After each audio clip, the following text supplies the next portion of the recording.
Hello friends, તૃષાની રસોઈમાં તમારું સ્વાગત છે। આજે આપણે દૂધીના કોફતાનું શાક બનાવીશું।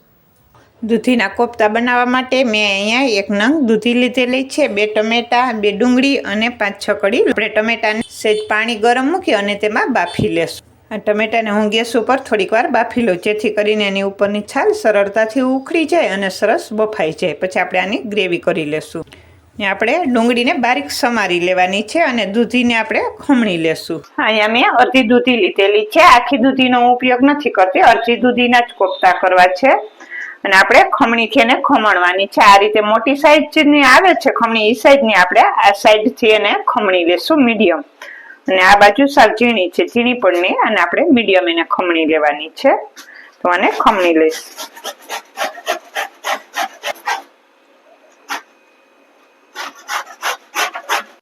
આ દૂધી ખમણાઈ ગઈ છે, આપણે તેનો આ રીતે આમ દબાવી અને એનો રસ કાઢી લેવાનો છે, જેથી કરીને આપણે આમાં લોટ ઉમેરવાનો છે। તો બહુ સાવ ઢીલું ઢીલું ના થઈ જાય, આપણે થોડુંક દૂધીનું પાણી કાઢી લેશું। સાવ નથી કાઢી લેવાનું, થોડુંક પોલા હાથે દબાવીને થોડુંક નિતારી લેશું અને આપણે આને એક વાસણમાં લઈ આપણે આ પાણી બચેલું છે આપણે તેને રાખી દેશું। આપણે એને શાકમાં ઉમેરી દેશું, વઘાર કરશું ને ત્યારે એને પાણીને ફેંકી નથી દેવા। હવે આપણે આના કોફતા બનાવીશું। હવે આપણે આ દૂધીમાં બધા મસાલા કરી લેશું અને લોટ ઉમેરી દઈએ। હું અહીંયા 2 ચમચી જેટલો, આખો મોટી ચમચી ભરીને 2 ચમચી જેટલો લોટ ઉમેરીશ। પછી એવું લાગે ને ઢીલું લાગે તો તમે પાછો ઉમેરી શકો। અત્યારે મેં 2 ચમચી ચણાનો લોટ લીધેલો છે। હવે આપણે આમાં મસાલા કરી લઈએ। 1 આખી ચમચી ભરીને ધાણા જીરું પાવડર, 1 ચમચી લાલ મરચું પાવડર, અડધી ચમચી હળદર પાવડર, થોડીક હિંગ, અડધી ચમચી થી પણ ઓછી સહેજ ખાંડ। ખાંડ તમને પસંદ હોય તો ઉમેરવાની, ના પસંદ હોય તો ના ઉમેરો તો પણ ચાલે। 1 ચમચી જેટલું નિમક, 1 ચમચી વરિયાળી, અડધી ચમચી જેટલો ગરમ મસાલો। ગરમ મસાલો અત્યારે આપણે થોડોક ઉમેરીશું ને, થોડોક આપણે ગ્રેવી કરીશું ત્યારે ઉમેરીશું। ને અહીંયા હું અડધા લીંબુનો રસ ઉમેરીશ। કોફતા કરવા છે તે સરસ ખાટા, ખાંડ એટલે જ મેં નાખેલી છે કે જેથી કરીને કોફતાનો સ્વાદ એકદમ ખાટો મીઠો સરસ આવે। ને હવે આ બધી વસ્તુ આપણે મિક્સ કરી લેશું। આપણે હજી આમાં થોડોક આપણે ચણાનો લોટ ઉમેરવો પડશે। પેલા આપણે 2 ચમચી નાખેલો હતો, હવે જોઈએ એમ ઉમેરતા જવાનું પાછું। મેં પાછો 1 ચમચી ચણાનો લોટ ઉમેરેલો છે। ક્યારેક તાજી દૂધી હોય તો વધારે પાણી હોય, અને એકાદો દિવસ આપણે ઘરે ફ્રીજમાં હોય અને પછી આપણે તેનો ઉપયોગ કરીએ તો તેમાં થોડુંક પાણી ઓછું થઈ જાય। હવે આપણે આના કોફતા વાળી લેશું। તમે ડાયરેક્ટ તેલમાં તળી પણ શકો અને આ રીતે વાળી પણ શકીએ આપણે। હું અત્યારે વાળું છું। આપણે આમાં મૂકતા જશું કોફતાને।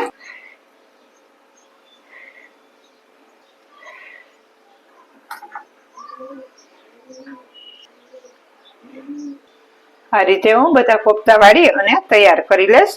અને તમને એમ લાગે કે વધારે ઢીલું થઈ ગયું તો તમે ડાયરેક્ટ આપણે ભજીયા પાડે તે રીતે પણ તમે કરી શકો। એટલે બને ત્યાં સુધી આપણે એનું પાણી નીચોવી જ લેવાનું। હવે આપણે આ કોફતાને આમાં તળી લેશું। મેં તેલ ગરમ મૂકી દીધેલું જ છે।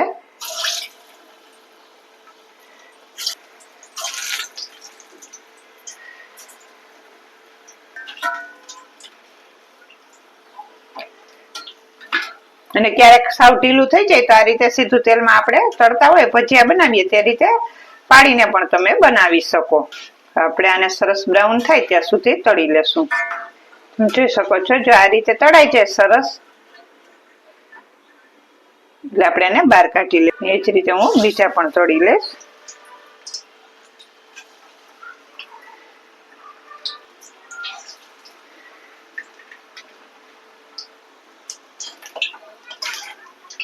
મેં અત્યારે કોફતામાં લસણ નથી નાખેલું, તમારે કોફતામાં લસણ નાખવું હોય તો તમે તેમાં પણ નાખી શકો। આપણે ડાયરેક્ટ ગ્રેવીમાં જ લસણ ઉમેરીશું, અને આમાં પણ તમે નાખો લસણ તો એનો સ્વાદ પણ બહુ સરસ આવે।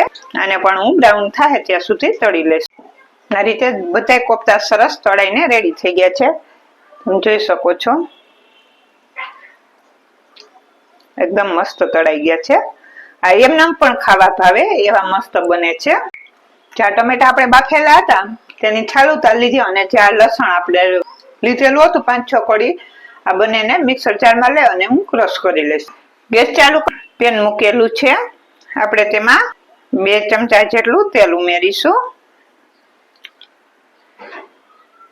મેં અહીંયા 2 ટેબલ સ્પૂન જેટલું તેલ ઉમેરેલું છે. બધું થઈને 2 ટેબલ સ્પૂન જેટલું થશે. આપણે તેલ થોડું ગરમ થાય પછી આપણે તેમાં રાઈ ઉમેરીશું 1/2 ચમચી જેટલી, 1/2 ચમચી જેટલું આખું જીરું, 1/2 ચમચી જેટલો હળદર પાવડર, થોડીક હિંગ અને થોડોક મીઠો લીમડો. આપણે આમાં કોઈ બી ગરમ મસાલા બીજા ઉમેરતા નથી, ખડા મસાલા. સાદું જ આપણે શાક બનાવીશું. તમારે ઉમેરવા હોય તો તમે બધા ખડા મસાલા ઉમેરી શકો.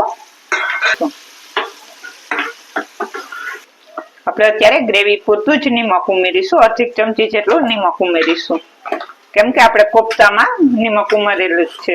એમાં તો બધા મસાલા થઈ ગયેલા જ છે. આપણે ગ્રેવી પૂરતા જ મસાલા કરવાના છે. 1/2 ચમચી થી થોડુંક વધારે લાલ મરચું પાવડર, 1/2 ચમચી જેટલું ધાણા જીરું પાવડર. હવે જે આપણે ટમેટાની પ્યુરી કરેલી હતી તે ઉમેરીશું અને મિક્સ કરી લેશું. અને જે આપણે દૂધીનું પાણી કાઢેલું હતું સેજ કાળાશ પડી જશે પણ સરસ જ હશે, કેમ કે જે આપણે હમણાં જ દૂધી ઓલી કરેલી હતી તે ઉમેરીશું. ને દૂધીનું પાણી તો પરબારું કાળું પડી જ જાય અને થોડી વાર ચડવા દેશું. થોડુંક ડુંગળી ને બધું થોડીક વાર ચડી જાય ત્યાં સુધી આપણે ચડવા દીધું. હવે ચડી ગયું છે ને અને એનું પાણી પણ બધું સરસ બળી ગયું છે ને બધું સોફ્ટ થઈ ગયું છે. હવે આપણે એમાં 1 ગ્લાસ જેટલો પાણી ઉમેરીશું. પાણી નાખ્યા પછી આ રીતે ગરમ થઈ જાય પછી આપણે જ્યાં કોફતા કરેલા હતા તે ઉમેરીશું.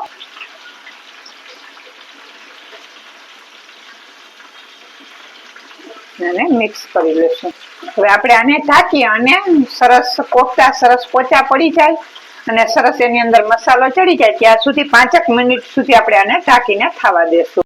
હવે જે આપણે કોફતા કરેલા હતા તે ઈ જ લોયામાં આપણે, કેમ કે બધી બાજુ આપણે લોટ ચોઈટો હોય, આપણે મેં આમાં 2-3 ચમચી જેટલું પાણી ઉમેરેલું છે અને આપણે આને આ રીતે હલાવી અને આ બધું મિશ્રણ છે ને શાકમાં નાખી દેવાનું છે, જેથી કરીને શાકનો રસો છે ને એકદમ સરસ ઘટ થશે. અને આમાં આપણે બધા મસાલા ઉમેરેલા છે તો એ મસાલાનો ટેસ્ટ પણ આમાં આવી જશે શાકની અંદર. આપણે આ પાણી 2-3 ચમચી જેટલું છે તે આમાં ઉમેરી દઈશું. ને આમાં હું 1/2 ચમચી જેટલો ગરમ મસાલો ઉમેરું છું. હવે આપણે આને મિક્સ કરી લેશું. તમે જોઈ શકો છો સરસ ઘટ પરબારો રસો થઈ ગયો, કેમ કે આપણે શાકનું મસાલા વાળું પાણી હતું તે આમાં ઉમેરેલું હતું એટલે સરસ ઘટ રસો થઈ ગયો. આપણું શાક બનીને તૈયાર થઈ ગયું છે. આપણે ઉપરથી લીલા ધાણા ભાજી નાખી દેશું. હું ઉપરથી લીલા ધાણા ભાજી કટિંગ કરીને નાખી દઈશ. આપણે ગેસ પણ ઓફ કરી દેશું. શાક બની ગયું છે આપણું સરસ. આપણે મિક્સ કરી લેશું આને. તો મસ્ત એવા દૂધીના કોફતા બનીને તૈયાર થઈ ગયા છે. આપણે 2 રોટલીની જગ્યાએ 3 રોટલી ખાઈ લઈએ તેવા મસ્ત દૂધીના કોફતા બનીને તૈયાર થઈ ગયા છે. આપણે તેને સર્વ કરીશું. આપણે એને સર્વ કરીશું.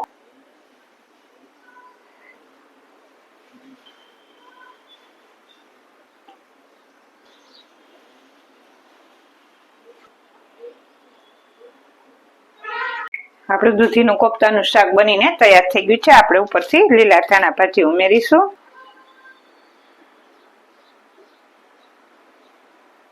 તો તૈયાર છે સરસ મજાનું દૂધીના કોફતાનું શાક. એકદમ મસ્ત તીખું તમતમતું અને સરસ ટેસ્ટી એવું દૂધીના કોફતાનું શાક તૈયાર છે. આજની રેસીપી તમને સારી લાગે તો લાઈક, શેર અને સબસ્ક્રાઇબ કરજો. તો તૈયાર થઈ ગયું છે દૂધી કોફતાનું શાક.